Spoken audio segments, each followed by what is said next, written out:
Hi, and welcome to Gamers Explain. I'm Qralloq. In today's episode, I have a player versus player segment where I interview user Phil Fur. Phil and I have gamed together a fair bit in the last few years. I guess maybe 5 years, I think. We've shared GP together.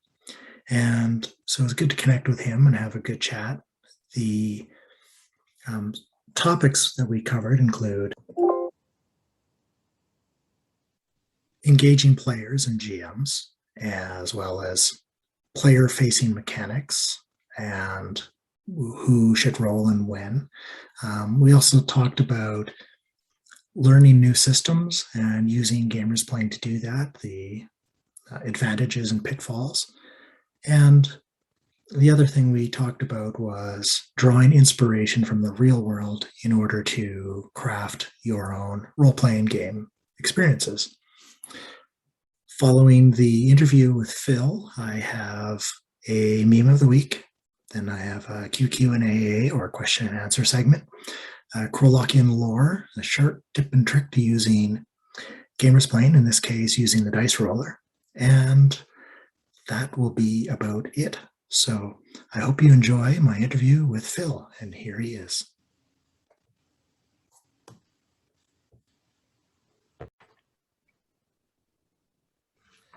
Hi, and welcome to Gamers Explain.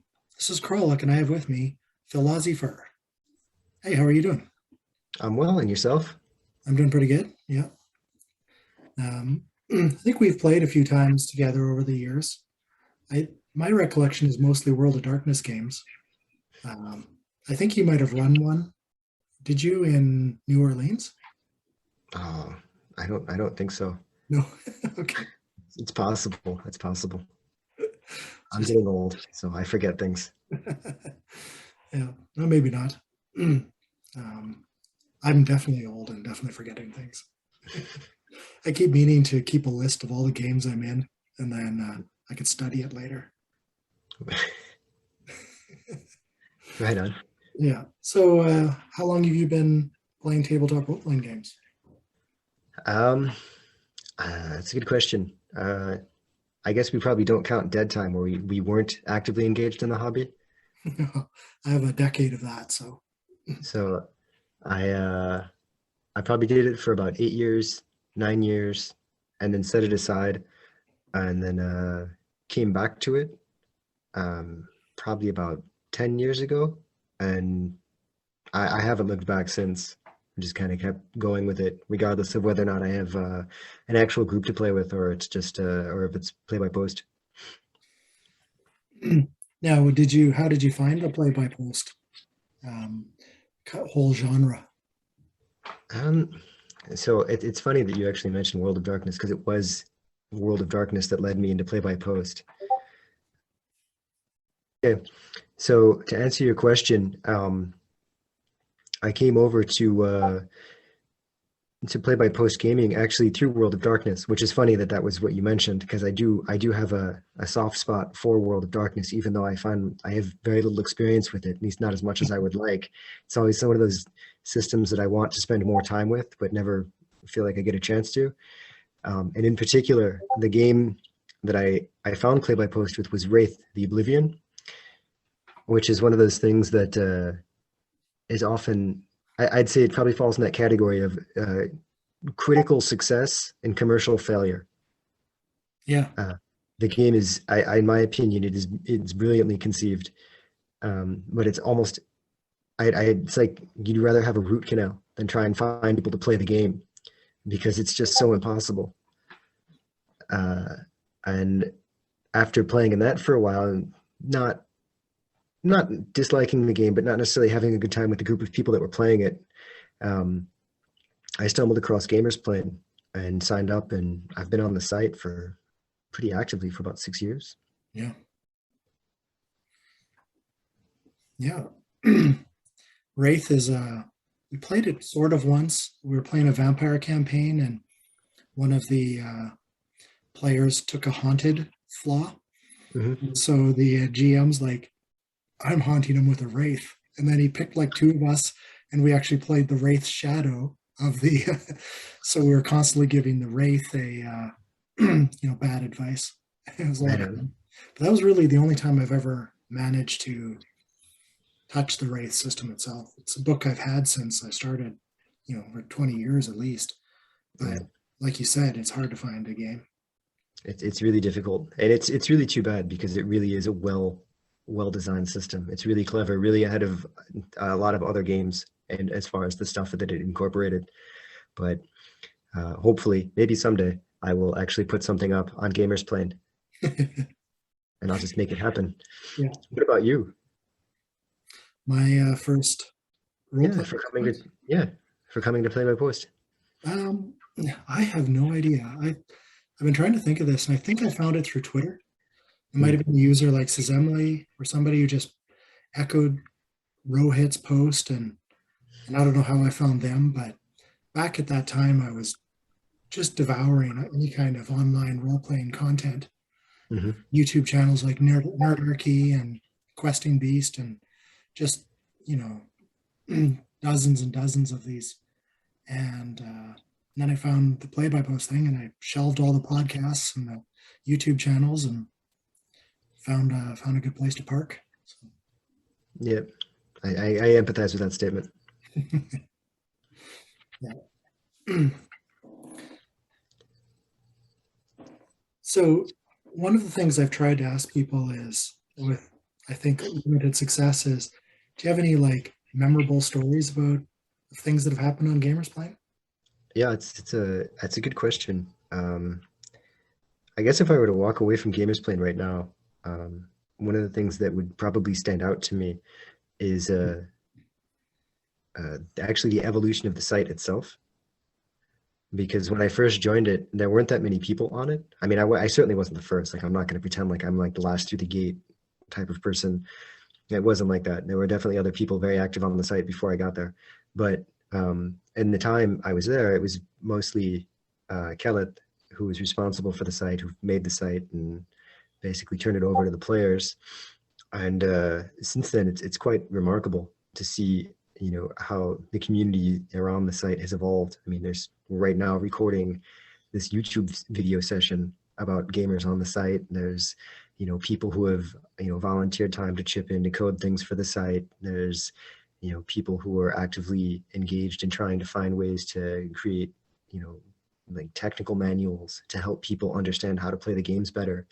I think that's really cool because that wasn't there when I first signed up. And over the years, people have very willingly given their time to help make that be there. And I like that. I think that's probably the most memorable thing I have. Hmm. Yeah, that's interesting. Yeah, that's probably a key one. Like out of all the games we play and whatnot, that community is certainly just order of magnitude more important. Hmm. What about you? For memorable times, yeah, I don't know. Um, I think like you, there's just kind of a moment where um, I looked really. I've looked a few times just walking away, and there's various reasons why. Like it can use a lot of time, Mm. and but then something always happens, and you just like you think about leaving the games and posting goodbye on absences, and I could never really pull the trigger because I feel like just losing something that's crucial, right? Mm. Yeah. And even the one time where I did walk away for a little while, it wasn't out of animosity. It was just, real life just was so chaotic. I just had to kind of put fun aside for a little while and focus on just, you know, getting responsibilities and adulting under control. And once that was back in order, then I jumped back on the site and started playing again. Yeah.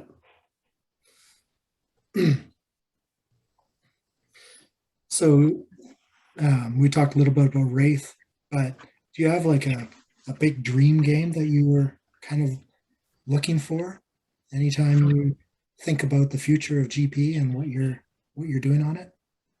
I have no idea.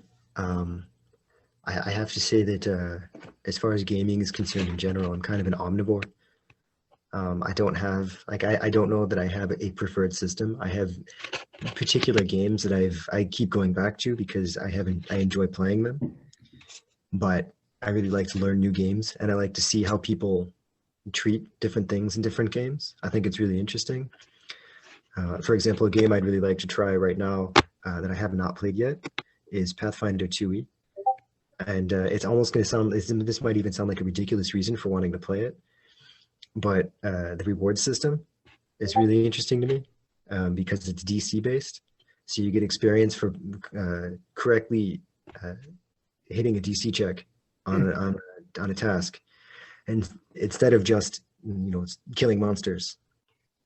And so, if you have to bribe a guard to get you past, a key area in the game is equally as important as, slaying the dragon. Yeah. And I think that's really interesting because for a long time, one of the things that I liked about Pathfinder was how customizable it was, but it used to the, frustrate me a lot because everything is combat oriented. So you can't really get experience for being a wimp, basically. Yeah. And they'd always wanted to do play a thief or a rogue who could forge money in documents, or counterfeit money and forge documents. I always thought that would be really fun. But with the new system, you can do that. With the old one, you couldn't. I think, now that I've played quite a few games, I'd actually like to try something GM-less that would be very text heavy. I think that would be fun. Yeah, that's kind of a neat novel thing. Is we have solo games where you're basically just using a book to GM yourself using random tables and whatnot. And the GM-less ideas, we've tried that, I think, in real life without anything designed for it, where you're basically just trying to round robin around a table and take turns doing stuff, but it's never really worked out in any kind of satisfying way. Right on, right on. Yeah, I haven't tried it yet. I've been a bit ambivalent because the games always seem like they're a bit thin, and I don't know what would really come out of it, the experience. It would be really kind of be like an experiment, like, hey, let's try this and see what happens, because the rule books tend to be very small and very inexpensive. Like, I have one on my shelf right now called Together Among the Stars, and it's about traveling through space. And I mean, it's a pretty open concept. It's almost like Star Trek, it's something to that effect. Like, Yeah. what happens? You're out in space. Go with it. Yeah. Yeah. There's games like Microscope I've tried where you just kind of write a story along a timeline and you just pick nodes and add things and say, okay, let's role play a scene in this pivotal event. And then maybe you jump 1,000 years in the future and do another scene, and that's fairly open. Right on. Yeah. I have not tried Microscope yet, but I've definitely seen games of it come up on GP. Yeah. We tried it once in my real life game group. It was me and a friend and our two wives, and I think Adrian and I were a lot more invested in the process than they were, and so, so we played for a couple hours, but we never finished, and we never came back to it. So. Right on. Right on. Yeah, that's tough. It's tough to try and get the group to go through something when everyone's not into it. Yeah, yeah. What do you think? One of the videos I've put up recently was trying to set up expectations for new people who join the site. It's like, Mm-hmm. when you join, here's what you're going to see, here's what you should expect, and here's where to find some stuff. Mm-hmm. And because I think a lot of people, when they join a new complicated forum site, is that there's just so many places to go, and you want to play, you want to jump in. What do you think is one thing every new or existing gamers playing user should know? It's a good question, especially for newer players, because I think people who've been on the site or do play by post probably have their own opinions about this. But for myself, I think it's really a participation. The games live or die really by participation in a way that is much different than a face-to-face gaming in an actual group. Um, and I think that the best way to describe it is, if you have a hard time getting people together for a regular gaming night, but you can get people together sometimes, you can probably comfortably run a one shot and do it in an hour or two, maybe up to 5, depending on how much time or something like that you have to commit to the games. But in that one session, you'll definitely get through the material. And it's not the same and play by post, a one shot, no matter how, efficient the writing is, the just the nature of play by post gaming makes things take much longer. And it's still a very satisfying experience, but you're looking at a one shot that in real life would take an hour or two, but might take weeks or months in a play by post game. And because it's such a different experience, um, it's really important for people to remember to be patient, but just to keep participating. And if you just keep participating, then you'll get through it, and you'll enjoy yourself, because it's much more like, writing out a story than just kind of improvising on the spot a couple lines, playing your part, and then going home after a couple hours. You have a lot of text, and if you go back and read through it all, then it's actually quite fun to go back and read through the whole thing that you've done together. Right. Yeah. I remember I was running a vampire game in real life, and so there was like 5 or 6 players, and then they suggested a friend come and join us, but she just wanted to watch, right? She just wanted to sit there and watch, and so she came and she watched for like 5 or 6 sessions, and then she's like, I'd like to make a character. So we made a character, and then so she had this character, and but then she didn't want to play. She just kind of wanted to be there, but have a reason to be there. She didn't want me to talk to her, like in character. Like anytime I asked her something, she'd just be like, but lots of people play very different styles. Some people are like that. They're the wallflower. They want to be part of the experience, but they don't really want to be directing traffic. And I don't think you can do that on play by post. You can't just like make a character and sit quietly. No, you'd have to. The group would almost have to be engineered for that sort of participation. You just have to know that there are going to be certain people who are going to kind of lead the way, and other members of the group are going to be more of a supporting cast. Yeah. So that kind of comes into the idea of engaging your players, or the players engaging the GM as well, which is how do you foster that participation? I don't know. What do you think? And then I'll answer your question. I'm going to mull that over in my head. I've got some ideas here, but I'm not sure the answers that I have hashed out in my notes are quite the same as maybe where you're intending that question to go. So I'd like to hear you first. Sure.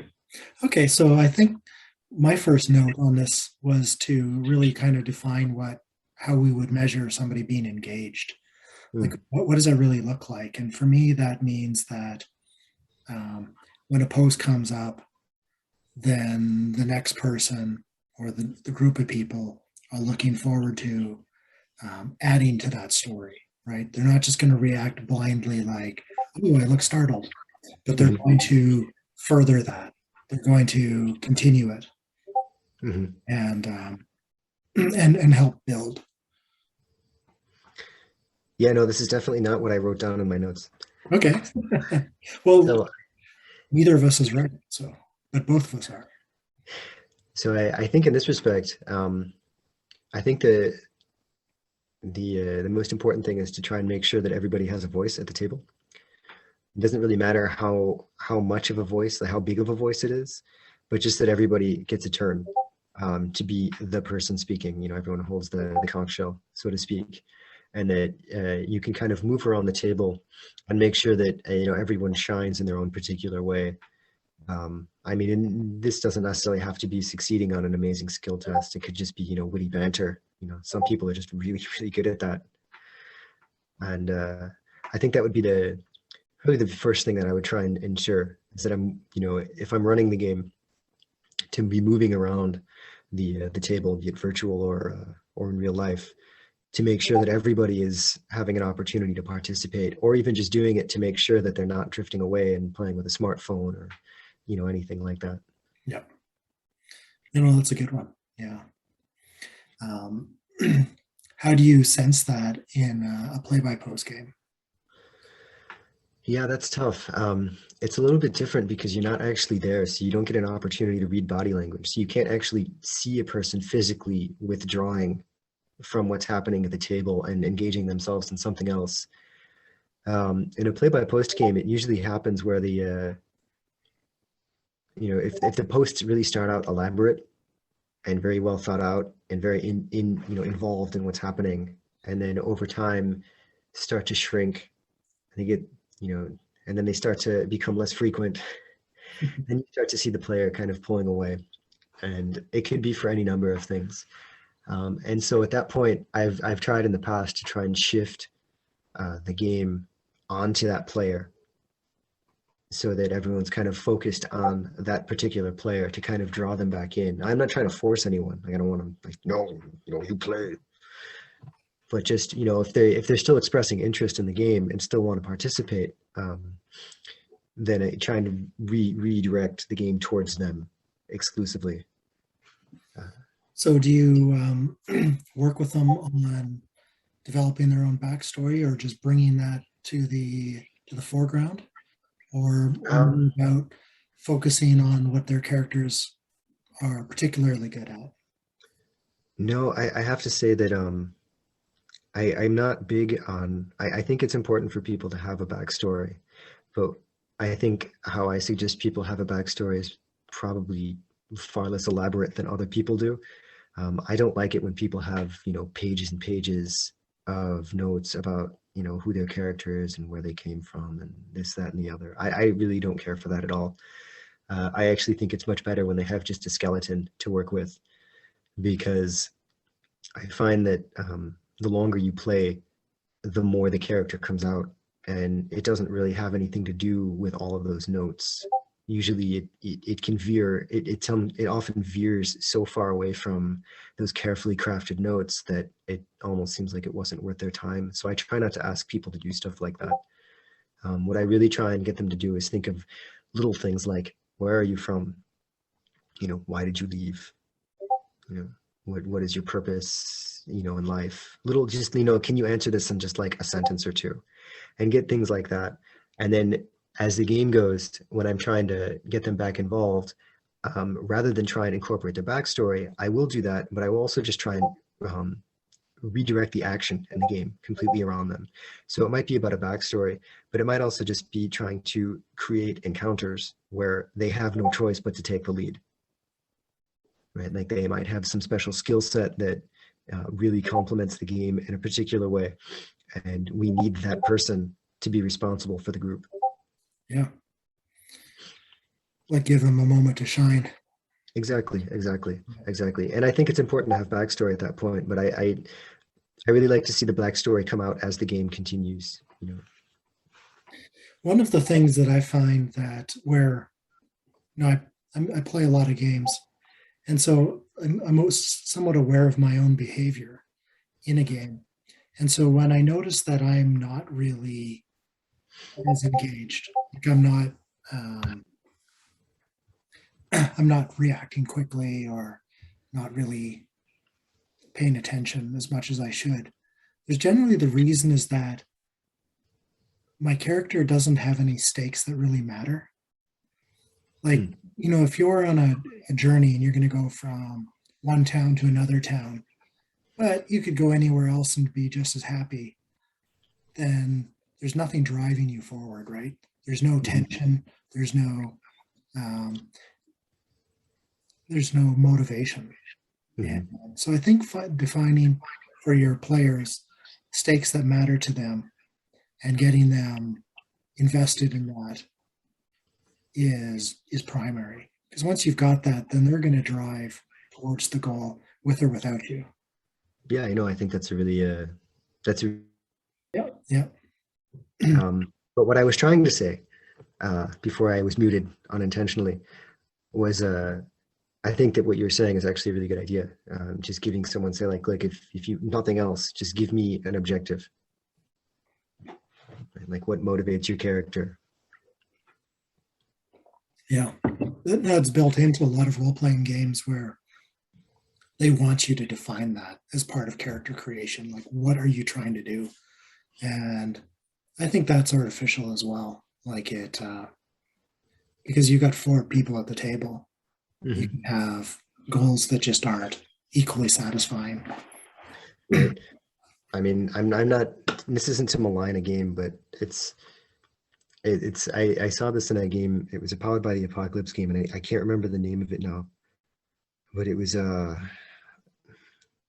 don't remember. I don't remember if they all have this, but it was the bond system where you have to have a reason to be connected to the other person.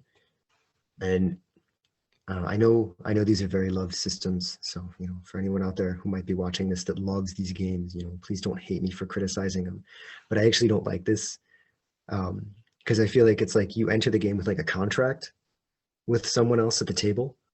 But then once you fulfill that contract and your obligation to that person, like all in a debt, so to speak, you have no reason to actually continue talking to that character. Like your character and that other character don't like, there's no reason for you to continue engaging with one another.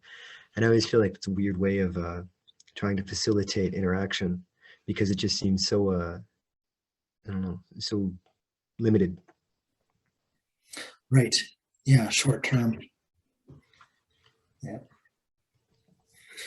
So another thing that comes up with I'm I'm one of those dice dragons. Like I'm Hmm. not a dice goblin. I have a hoard of dice, right? And I sit on it and I just like gloat. But so at the table, I just love rolling dice, right? Best thing you Hmm. can say is like roll initiative. So you pick up the dice and you check your modifiers and you roll a stack of d10s or a d20 or whatever the game is, and it gets you focused. There's this physical tactile thing. The play Hmm. by post, actually crafting and using the dice roller isn't that satisfying. Hmm. And so one thing I've tried to do in games early on is getting people to roll dice, like make a skill check or do something like that. But as a player, I'm not really that keen on when that comes up either, because um, I don't know. It's not quite as engaging as it is in person. Yeah, it's definitely different. It's a different feeling. Yeah, so with there's different games like Cipher System, which are entirely player-facing mechanics. GM Hmm. never rolls, player always does. And so you roll your attacks, you roll to defend against attacks. And do you think there's um, a sweet spot in a game of how often you might roll to keep your players engaged, or do you think rolling interferes with engagement? Um, I don't know. There's a couple ways I could go about this. So when you're engaging players, I mean, sometimes it's nice to just ask someone to roll something just to kind of like draw them back in. Just like even if it just looks like an arbitrary skill check, it's just a quick way to like, get their attention at the table. Um, but that's just like a GM trick. Uh, I think in general, my rule is there's really no reason for anyone to roll unless there are consequences for the roll itself, whether they're positive or negative. It doesn't really matter. But that's really, in my opinion, the only reason you should ever roll dice. Yeah, yeah. I know in playing in person, some of the most satisfying sessions I've had, we'd play for 4 hours without ever dropping the dice. Hmm. Because once you are thoroughly playing your characters and trying to accomplish things through your actions and your words and your deeds, um, the dice are just irrelevant. Yeah. And one of the things that I struggled with early on, once I started to become like the dedicated GM at the table, um, was that you would get into a situation where you would ask for a skill check, something like looking for traps, right? And then so the rogue rolls, okay, I look for traps, and they fail. I'm like, okay, I want to try again. And then they fail again. Like, I want to try again, and then you kind of like, as the GM, you're running the game. You kind of don't want to be like, well, no, you failed. You didn't find the trap. You want to give them an opportunity to find it. But at the same time, you know, like you're just kind of wasting time. So it's hard to find a balance between, you know, when it's appropriate to put your foot, to really have to say like, okay, just roll and let it go, or to work with the players to try and find that happy medium because you don't want to come down too hard on people. But if I can avoid it, I will. Yeah, I think that leads to games like Powered by the Apocalypse where you fail forward. So if you fail, like D&D especially has a lot of situations and modules where, there's a locked door in front of you. You need to get through the door. It's like, what do you got? He's like, well, I try to pick the lock. No, you fail. I try and shoulder it through. No, you failed. And then you just kind of sit there like the game stops here, right? Hmm. You get through the door, or we just, what? Right, right. And so we're some games have tried to craft the idea of like, okay, well, you get through the door no matter what you do, but Hmm. something bad might happen or Right. something. So yeah, and I think that's more of like a system trying to incorporate GM tricks Hmm. as like a rule of thumb, or a not even a rule of thumb, but a rule, an intention, rather than something to pull out. Yeah. And to that end, I mean, I think it's hand waving is a key GM trick. I mean, I'm perfectly happy to let people just have the role if it's not, even if it's something that they would otherwise need to roll for. If it looks like it's going to turn into a drawn out process to just, tick off, this took a lot of time, and then move the game forward Yeah, because it's just not worth it otherwise. yeah, Otherwise, it's a good reason to incorporate things like a minotaur hunting you in the maze to try and speed things along, because eventually it'll just crash through the door and fights on. yeah. So you indicated, just kind of switch gears, that you really like to try all kinds of different things. You called yourself an omnivore, a Mhm. consumer of many, many games. Um, have you found it difficult to learn games on a play-by-post format? Yes and no. Um, what I've found very, very positive is it's very easy to try them because I've had almost no issue getting people to actually give it a try on play by post, which in my real life gaming groups is basically unheard of.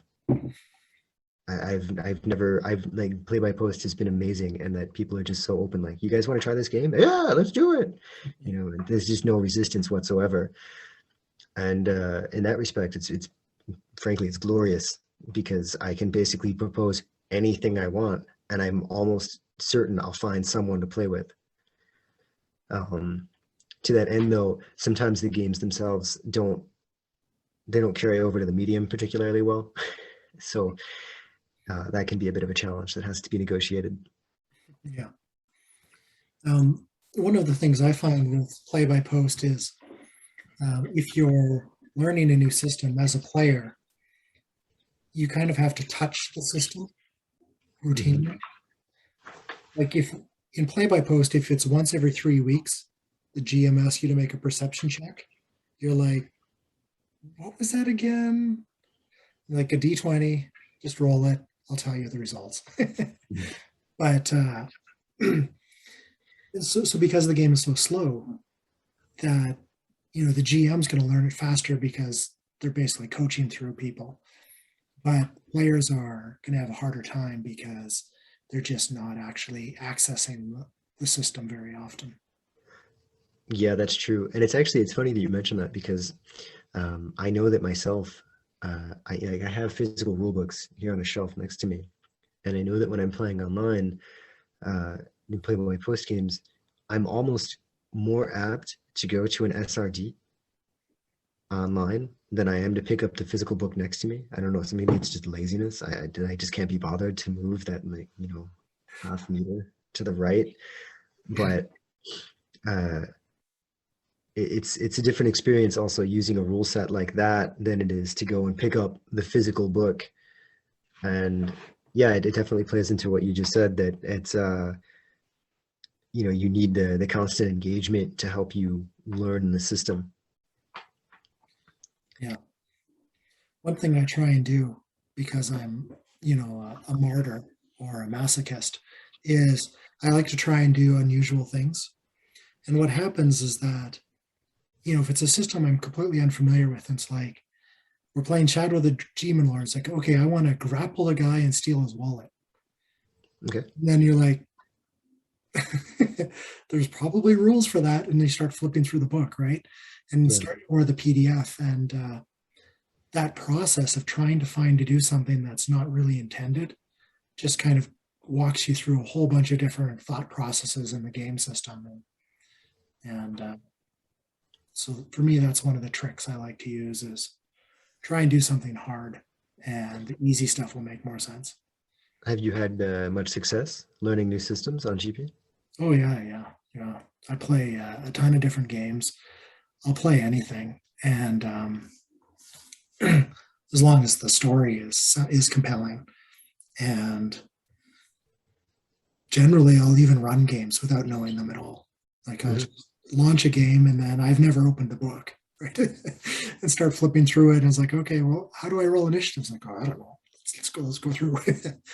I'm sure there's an index in here somewhere. Yeah, Initiative. yeah, yeah. Because most of it is the story, the plot, the characters, and the rest of it is really just resolving conflicts. And Mhm.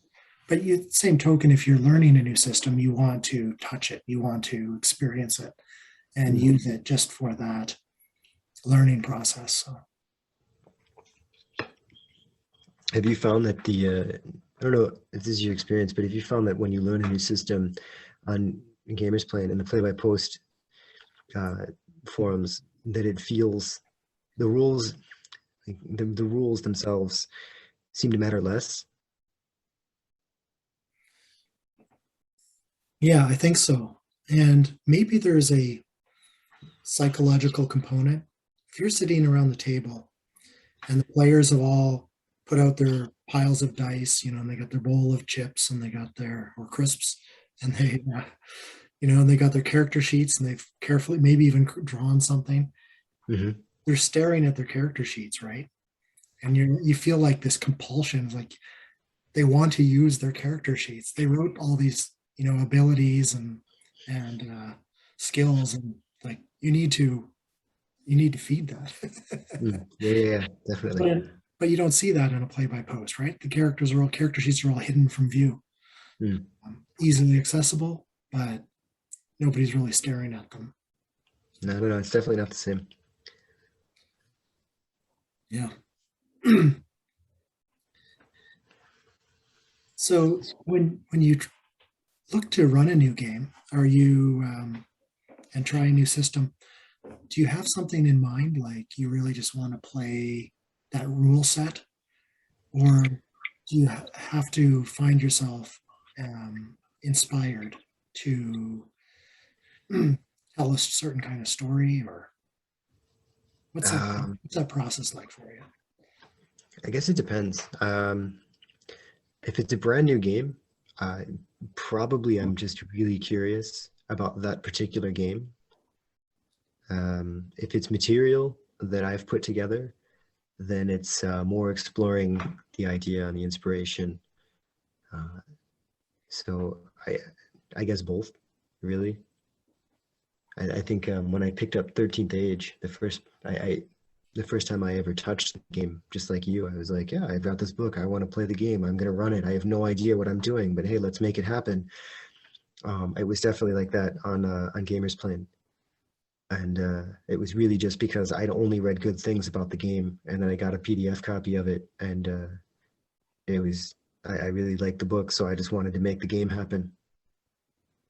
But I Yeah, know I've also, for the inspiration side of it, I've definitely put together my own material that I've said, like, I've had like some idea, like I've got to put this to paper and got to make it into something gameable and try it out, and then that goes up on GP, and we'll see where it goes. yeah. I'm going to pull something up. I want to read it. Sure. I had this idea to build a game, just as like a tutorial, and just, okay, let's build a game together, and just screen share, talk through it, just as a way to show people, especially new to the site, Hmm. how to build a game. and hopefully not do it too badly. So I had to think to myself, well, what would I be trying to build? So I started writing something, and this is what I wrote. Everybody is dead everywhere, not just people too, right down to bacteria. Yet you persist, and you're angry. Hangry? Angry. I wrote that, and I'm like, oh, I want to run that. I don't know what. I don't even know what's going on. But, Uh, I think you could go with it. yeah, the so that's what I tend to do when I start a game. Is I have like this idea. At least it's maybe just a few bullet points. Hmm. Yeah, because you need a place to start. You need something to that's going to engage the players. That's going to draw them into the story. Want them to push forward and Hmm. discover it with you. And it's hard to do that just sitting around a tavern and waiting for inspiration. Hmm. That person looks like they have a quest for me. I should go talk to them. Yeah. Was that one meme about there's a guy at the table and at the end of the bar and he's got like three red horns and this halo of fire glowing around him and he looks like he's got something to say and the players look around and is like, oh look, there's a goblin with a limp, let's go talk to him. Brilliant, brilliant. And that really is running a game in a nutshell. Yeah. Yeah. Let's see where we are. So have you ever watched or read a book and thought to yourself, I really need to think about exploring this in a role playing environment? Maybe not the exact thing in the book, but you've certainly been inspired by what you've just seen or read. Oh yeah, definitely.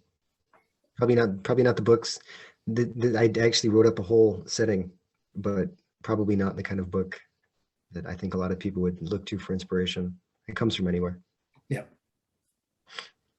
How does that process kind of work for you? Like, is there just this moment of realization that this could be gamed?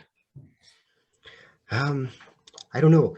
Uh, it's like you were talking about before, where you want the players to have that sense of objective, something to pursue, a reason to be, and have you know just a point to be in the game. Um, and so I try and look for things that are. In first. Yeah, I mean, I try. There are a lot of things that I take inspiration from when I try and come up with my own material. For example, I'd come up with something for a fantasy game that I was just watching the news, and that was where I got my idea from. It was, you know, you can read between the lines and take this, whatever politician you want to pin this to, but an unstable despot took power and had very passionate followers who really believed in the regime even though it wasn't particularly sound, and people didn't necessarily know if that person had been installed by some shadowy forces that were really calling the shots, or if they really made it into the throne on their own merit.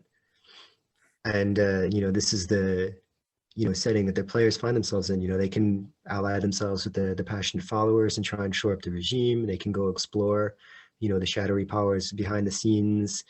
They can try and overthrow it and get rid of it because they think it's unstable and bad for, the community. And that was just an idea I had, and I really just got that just from watching the news. Yeah. Do you like I often have the idea of setting a game where the players are against set up against unmanageable foes, like Hmm. just total underdogs, right? Do you like that idea where it's a very kind of a bleak chances of success? Things are running out of control and maybe war is afoot. Yeah, I mean, I think that's as valid as anything else. I don't see any reason why, you can't have uh, set the players into a game that is, frankly, in a word, hopeless. Yeah. I mean, you can still have fun with it. There's a game I have here um, that was put out by a Fantasy Flight. They translated a series of games called The End of the World. There were 4 books, and each one was a different apocalypse scenario. Um, and basically, the assumption in the rules is that you will die. You aren't going to live through the game. And but so what? It's still fun to play. I mean, you're not playing because you're going to win. You're just playing because it's a game to play. Yeah. Once you take survival off the table, players will probably glom onto that pretty good and say, let's just, go out in a play. We're going out. Let's go out and just have a really great time doing it. Yeah, I mean, you could Really, get. Yeah, yeah, absolutely, absolutely. You could. I mean, once you could definitely turn it into a system where that morality is just kind of been thrown to the wind because who cares? We're all going to die anyway. Or you could try and turn it into this like, well, we're going to try anyway, and hope against hope that maybe we can pull it off. You know, and you're Frodo on Mount Doom, and waiting for the eagles. yeah. Yeah. I Yeah, think I mean, I think you can take inspiration from a lot of different places. I think that was where the question was going. yeah. Yeah, I mean, I mean, books, movies, theater, comics, any sort of live media. But then, art, photography. I spend a lot of time. Being Yeah. inspiration. So art and photography, those are, I think viable sources of inspiration. In the news, public domain. The public domain is amazing. There's so much stuff in the public domain. Um, Archives. Um, there's I don't know, like botanic gardens. I don't know, this one I feel like often gets overlooked, but I find just walking through a very manicured space, like a themed manicured space, to be its own weird experience because when you're in it, it's hard not to find yourself drawing associations to other things while you're walking through it. It's kind of a fun experience, and I find that all this stuff can serve to inspire material for a game. And go ahead, go ahead. Well, I was going to add music is a big one too. Yeah, I yeah, definitely. I ran a 2 year long campaign based upon a series of metal albums from a band called Rhapsody of Fire. Hmm. And so their albums actually had an art as a story to them, and then there was 5 albums in a row that had a very large story arc. So I basically just took that story arc and kind of inverted it, and then the players ran through that, and it lasted us about 2 years. All right, nice, nice. Yeah.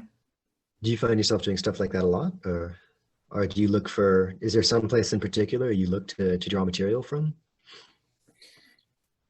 No, I've got this frenetic brain that just kind of won't shut off, and so it's probably the same for most people that if I'm engaged with a problem, like the problem being I want to do something interesting in a role playing game, Hmm. uh, my brain's just starts looking for things and picking up little pieces there. And like you said, any kind of inspiration, be it art, music, TV, books, um, even the news, can add those little pieces that your brain just magically sorts into something coherent.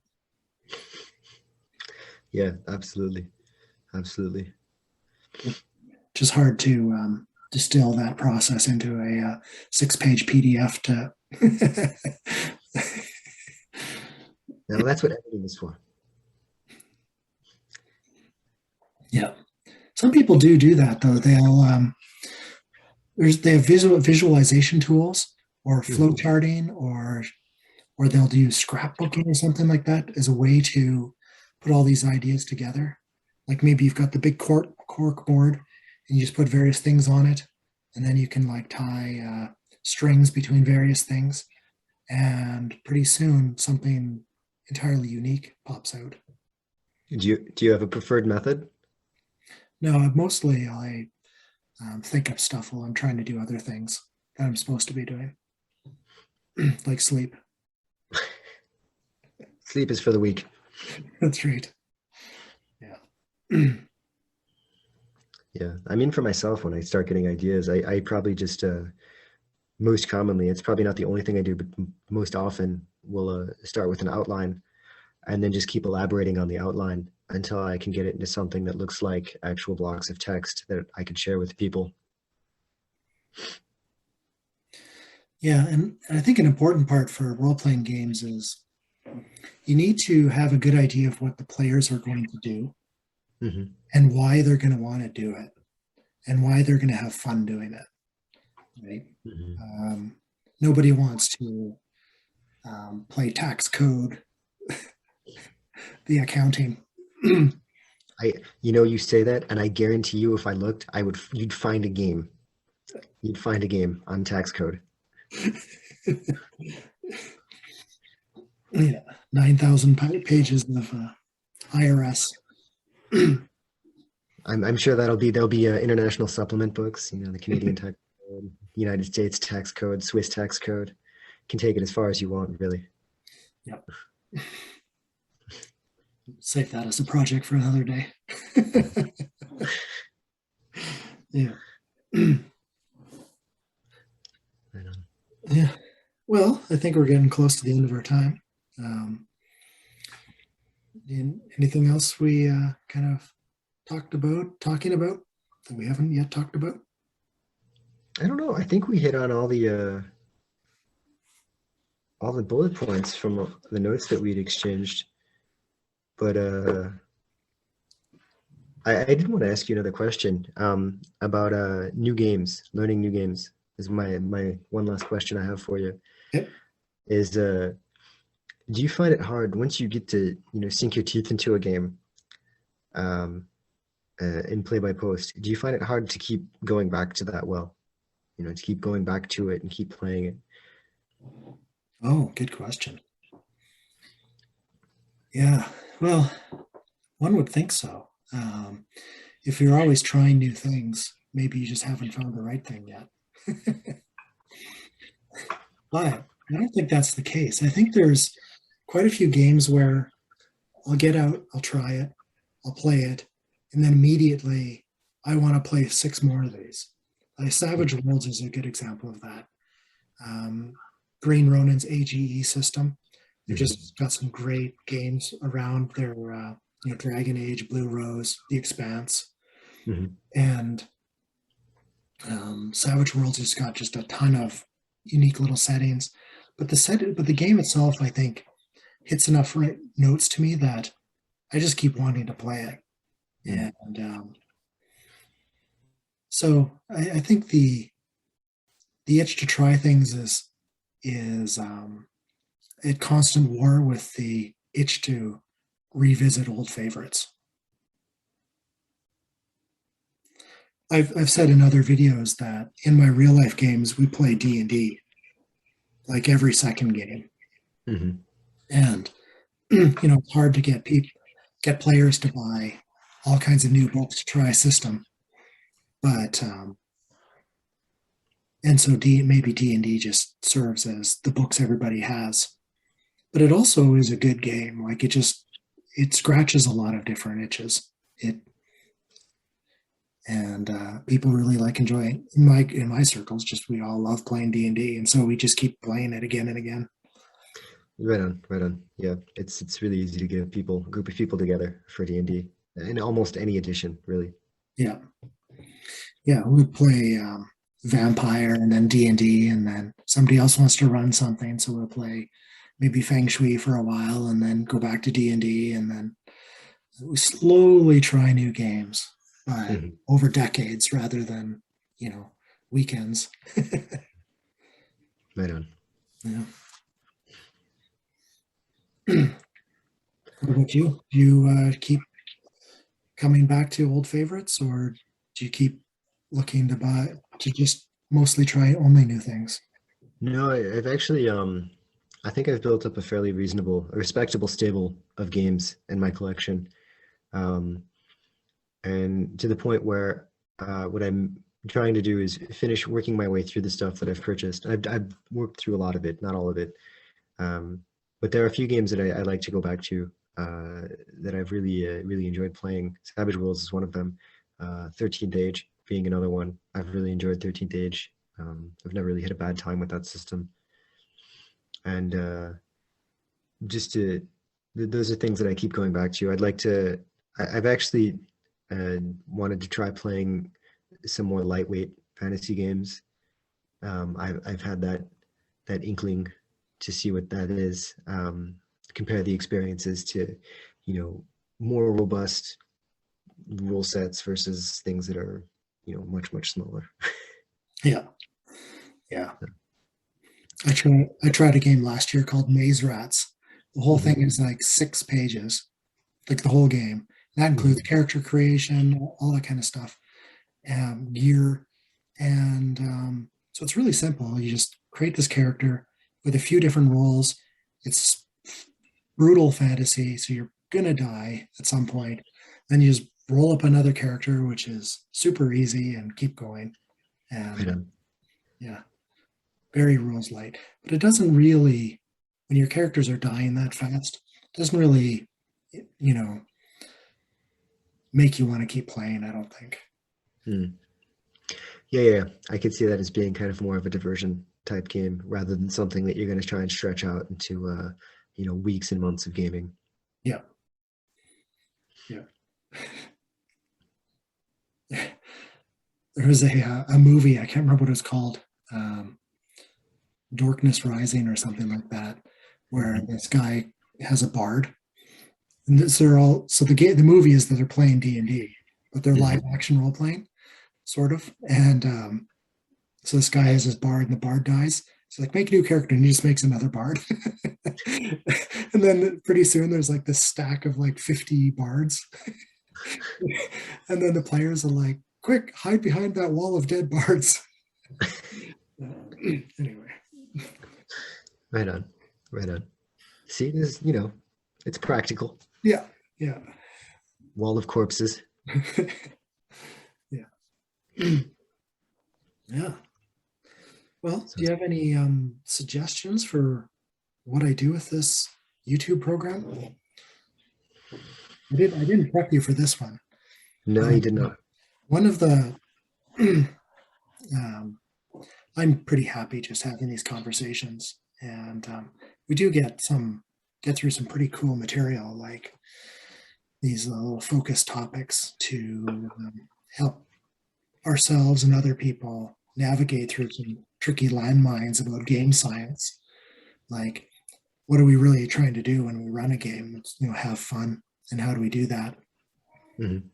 Um, but do you think there's more that we should be doing? Yeah, that's a good question. I mean, I guess I see all these videos as sort of like raw data, basically, like it's like a series of qualitative interviews where you sit down one on one, you ask a bunch of questions, and then you compare, the responses, and then you tabulate it all together. Tabulate some data. Yeah, if you sit down and you start coding it basically and pulling out, where the similarities, where the differences, and start looking at it. I mean, it's basically you just have this gigantic pile of data that is a series of questions waiting to be asked. And where you would go with that, I guess, would really depend on uh, what you wanted out of it. I mean, is it market research? Is it something you use to, for the community to try and make the site better? It really just depends on where what the end game is for it all. Yeah, I yeah, mean, if it's just pure research, I mean, it's still interesting in and of itself just to see what you get out of it. yeah, yeah.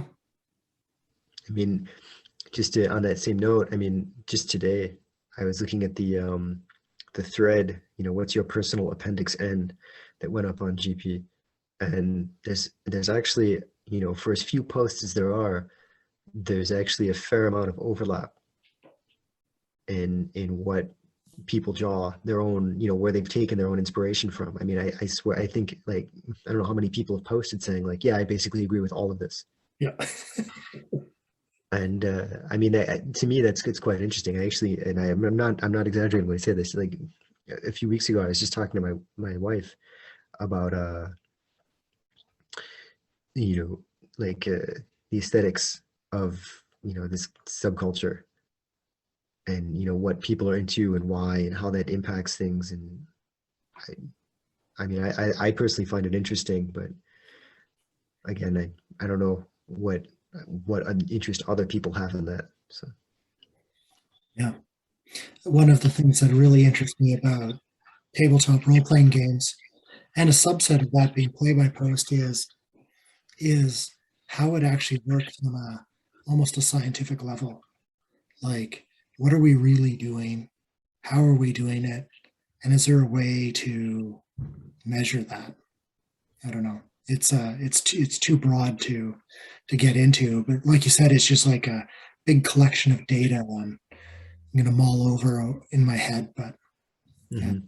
hmm hmm yeah, I mean, it really depends. Do you have something in mind for where you'd want this to go? Like ultimately, like what's the end? Like where's the final destination for it? Well, my my inspiration is that, or I think what I'm really thinking about in the future is that this might be one of the first play-by-post specific pod video casts or whatever. hmm And I hope that it just grows and that people that are better at it take over. And I want to watch them. Right on. Right. And along the way, I'd really like to put up some tutorials, help people use Gamers Plane, and just be and learn more about what we're doing, because I'm sure I could be doing things better, and self improvement is a huge motivation. So Yeah, yeah. I definitely empathize with that.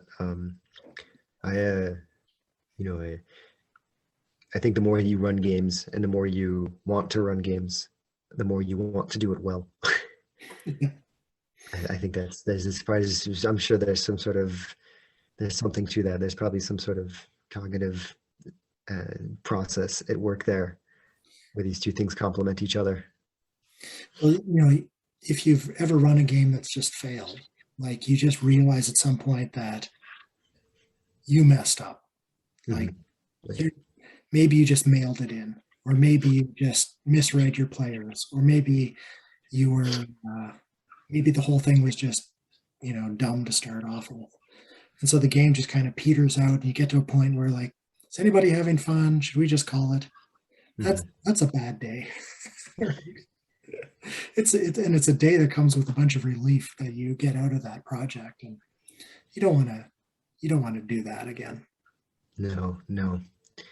I've definitely had participated in my fair share of horror stories and unpleasant gaming experiences that I wish to never have to revisit again. Yep. And I'm sure most people who have been engaged in this hobby for a long enough amount of time probably have similar experiences. Yep. Yeah.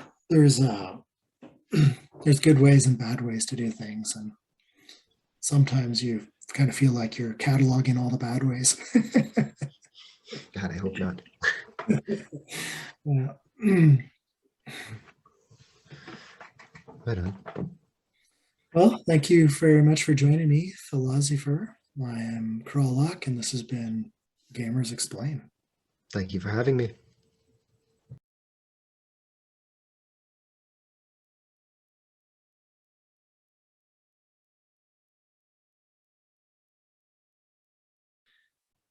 Hi, and welcome to QQ&AA, or Qralloq's questions and asks answers. This is making less and less sense. In today's question, I have a user who asked, I have a player who has an incredibly narrative style of play. Is there a system that you could recommend that would be suited to her literary approach, something which is more role play than roll with two L's play?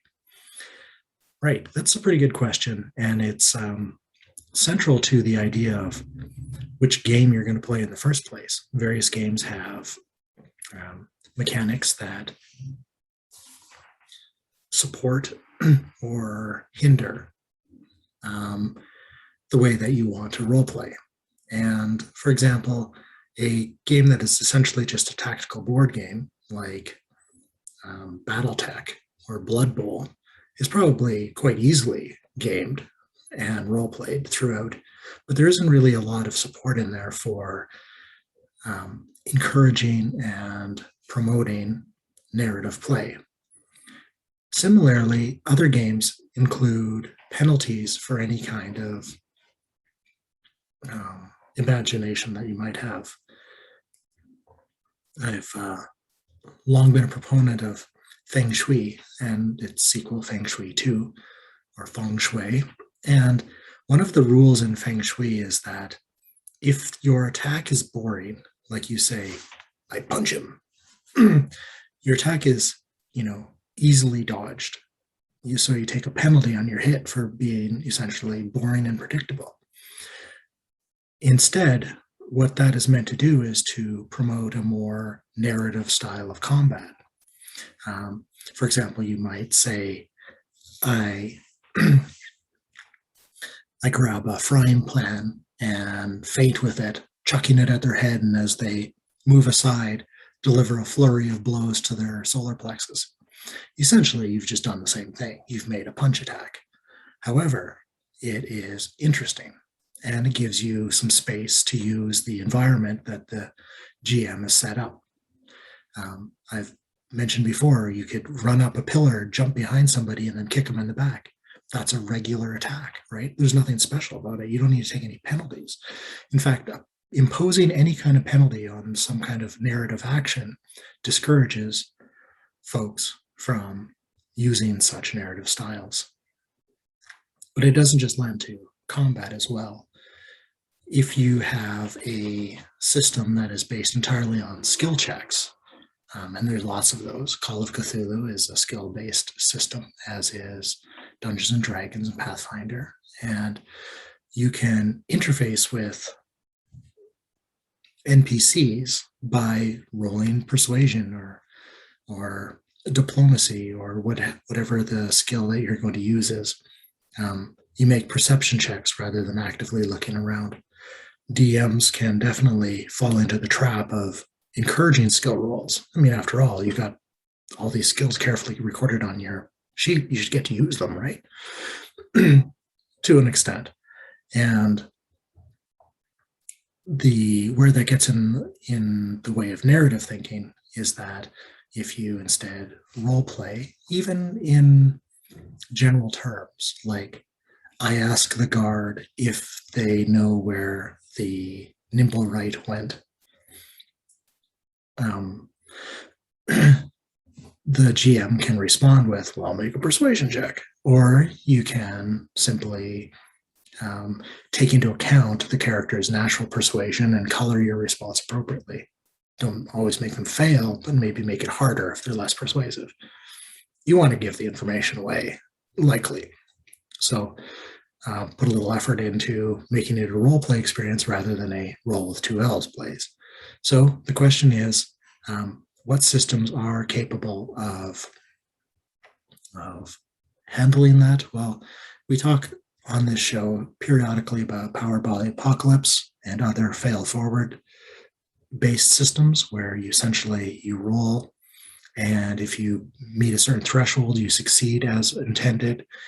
If you meet a middling threshold, then you succeed, but at a cost. And if you fail, you still succeed, but at a substantial cost, generally, with some exceptions. So in the case of in the guard, maybe if you roll high enough, the narrative system allows you to simply get the information you want. If there's a cost, then maybe it requires a bribe. And if you fail forward, so you roll very poorly, then perhaps he gives you the information, but at the same time, flags you for arrest later for some obstruction. The possibilities are endless and based only on the GM and the players' minds. Giving players the opportunity to fail and to control the method of their failure is often fairly spectacular. In the World of Darkness games I like to run, if you roll more ones, so you're rolling a d10, if you roll a lot of ones, but none of the dice in total amount to higher than your target threshold, which could be an 8 or a 6, then you botch. And a botch is a bad thing, right? It's like a critical fumble or a critical fail. So if you botch a roll and you're persuading the guard, the opposite essentially of what you intend happens. I worried that botches seem to come up a lot. And when I talked to my players about it, they just loved it. They loved the opportunity for things to go off the rails. It wasn't super often, but the obstacle that the dice present gave them opportunities to role play more narratively. I hope this helps. Could probably talk all day about narrative styles and go through and catalog every game I've ever played and whether or not they support narrative style. In the end, your players and you as the GM, or you as the player and your GM, will work together to create as much narrative style as you're all comfortable with. And the system doesn't necessarily have to get in the way of that. So try not to let it. Thank you. Hi, and welcome to Qralloqian Lore, a short tip and trick to using GamersPlane. Today I want to talk about dice rolling, and I'm just going to talk about basic dice rolling. So these are just simple dice. You can roll a 1D anything, and so if in order to post something where there's a roll, you need to have some text in the dialog box. So I'll just say sample rolls. Then I click the advanced button. This gives me access to this rolls and decks. So for decks, I could put a number of cards in there and it would draw cards. But talking about the roller, so a basic roll is just a standard 1D something or XD something. So you could say fireball damage, 5D6. And then you can just post that. And what happens is at the bottom of the post, it adds the roll, the label you gave it, the dice that were rolled, and totals up the results. You can add modifiers to that. You can you can say attack roll 1d20 plus 5. Now I'm going to add a comma and put a damage roll in the same. So you can separate rolls with a comma. Keep the spaces to a minimum is my goal. I think that works better. In my label, I put a comma as well just to indicate to the GM or whoever's reading it what is actually going on. So you can see that with the fireball damage, it put one label, the roll below it. For the second one with the 2 rolls, it separates them as 2 different line items. There are some games where you want to re-roll aces. So for example, if you're playing Legend of the Five Rings and maybe you've got something called 4 keep 3. So I want to roll 4d10, that's the 4, and I want to keep the best 3. In Legend of the Five Rings, we always re-roll aces, so I'm going to roll this. Now, it's not going to do the math for me, but you can see that it's rolled an 8, 6, a 1, and a 4. So the highest 3 would be 8, the 6, and the 4, or 18. So I've rolled the 4d10s. I need to do the analysis myself. There are some systems. I think the Cortex system, for example, might have you rolling a 2 different dice and adding them together. Savage Worlds can do that. If the damage for a weapon might be strength plus a static dice for the weapon. So maybe if your strength was a D8 and spear was a D6, then in order to roll that, I'm going to have to go 1D8, 1D6, comma. I'll click reroll aces because in Savage Worlds also we reroll the top numbers when they come up. I'll save that. And so 3 plus 1 is 4. So again, I've had to do a very small amount of math in order to accomplish that. You cannot write 1d8 plus 1d6. It will actually stop the analysis right there. So if I go fail roll 1d8 plus 1d6, what it's going to do is going to roll a 1d8, add 1, and then roll a d6, I think. It's not going to work the way it's intended, though. So if I do that, yeah, you can see 1d8 plus 1 and a d6, which isn't what I typed, right? So the dice roller is not capable of adding separate dices. You can add a modifier to a single die roll, and that's about it. There are other options that you can find, whereas you can play with them. Some of them might only be available to a GM. For example, you could hide nothing, which is so it appears exactly like you saw before, where it's just displayed. Or you could hide the dice and roll. You could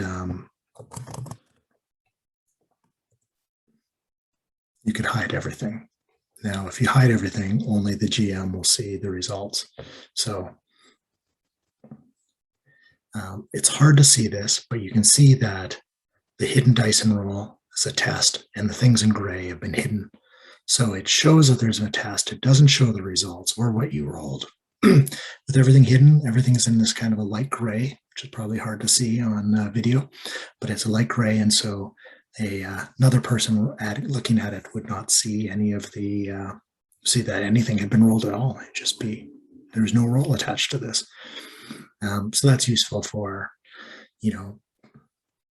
sneaking on, being a sneaky GM. Anyway, that is my Qralloqian lore on using the dice roller. Thank you for joining me on Gamers exPlane.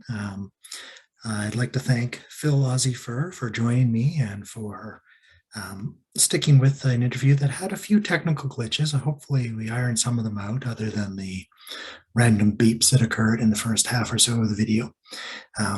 Next week, I've got Remnant, another person I've gamed with many times over the years, and something of a mentor of mine on Gamers Plane.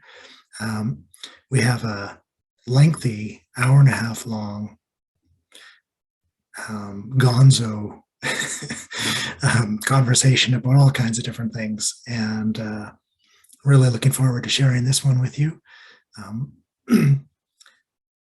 I'd like you to think about hitting like and subscribe to the channel if you like what you're seeing here, and hit the little bell for notifications if you think I might accidentally upload some videos occasionally early, which happens. And I also would like you to roll some D12s, because D12s are awesome. Just admire the way they roll and count yourself lucky. I'm Qralloq, and this has been Gamers exPlane.